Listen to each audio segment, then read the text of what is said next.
నమ్మలేకపోతున్నారా? ఒక యోగి దృష్టిలో గొప్ప పండితుడు, సాధారణ కుక్క, రాజసమైన ఏనుగు, శాంతమైన ఆవు, చివరికి చండాలుడు కూడా ఒకటే. ఆశ్చర్యంగా ఉంది కదూ? కానీ ఇది నిజం.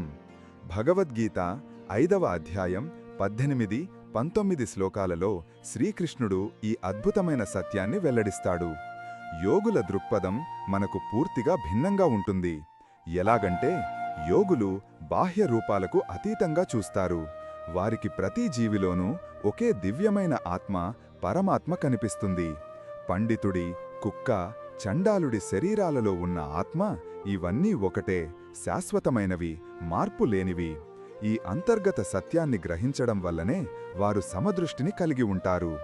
వారికి ఏ జీవి పట్ల అభిమానం ఉండదు, ఏ జీవి పట్ల ద్వేషం ఉండదు. అందరిలోనూ ఒకే చైతన్యాన్ని దర్శిస్తారు.